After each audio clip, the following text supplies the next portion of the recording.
and this episode is very much about wonder. Very much about wonder and curiosity and expression. Creative expression. Marrying those up into a unique way of the soul coming into life. This material life that is in many ways an over-exaggeration of possibilities. So let's start with a little poetic intro here. Wonder is the first breath of the soul.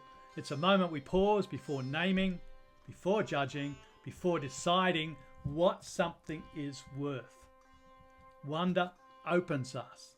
It loosens a tight grip of certainty and reminds us that the world is not exhausted by our explanations. Wonder you see in children. Wonder you see in toddlers, where they find something, they discover something, they're curious and they follow that through. Beautiful, beautiful. You can't help but be, in a sense, enlivened.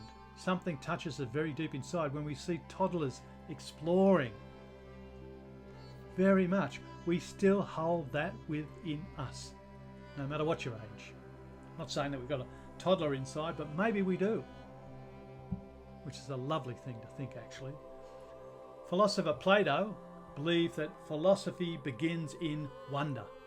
Long before we try to understand life, we stand in awe of it. Wonder is not naive, it is reverent. It allows us to meet the mystery of existence without trying to conquer it. In a culture that prizes answer, wonder keeps the questions alive. Keeps the questions alive. Creativity is what wonder does when it moves through the hands, the voice, the body. Creativity gives form to amazement. It translates awe into gesture, image, sound, story. The poet William Blake wrote, "To see a world in a grain of sand." To see a world in a grain of sand. This is the work of creativity, to notice the infinite in the ordinary. Creativity does not invent meaning from nothing.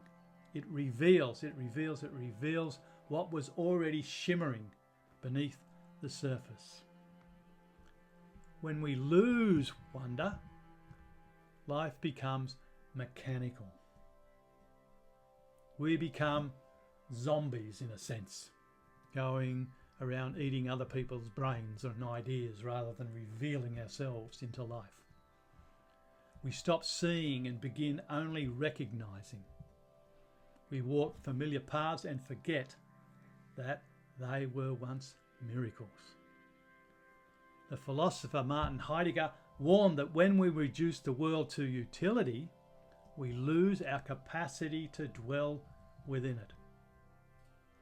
Wonder restores dwelling. It slows us down enough to truly arrive, to be in the moment. Creativity then becomes an act of resistance. It refuses numbness. It insists that life be felt, to be experienced. Mary Oliver, the poet, wrote, "Wherever you are, no matter how lonely, the world offers itself to your imagination." Creativity accepts that offer. It says yes to participation. Wonder softens us. Creativity strengthens us. Together they keep us alive to possibilities. Together they keep us alive to possibilities.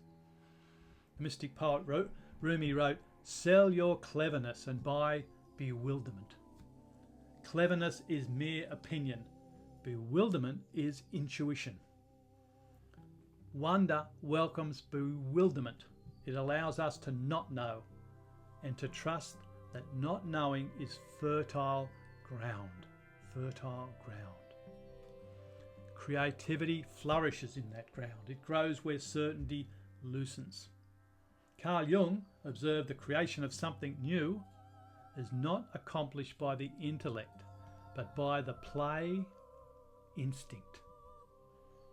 Creativity Expression plays at the edge of the unknown. It experiments. It risks being unfinished. In times of hardship, wonder and creativity are not luxuries. They are necessities. They remind us that imagination can outpace despair, that meaning is not fixed, that the future not closed. Creativity imagines alternatives where fear sees dead ends. Wonder asks us to look again. Creativity asks us to respond.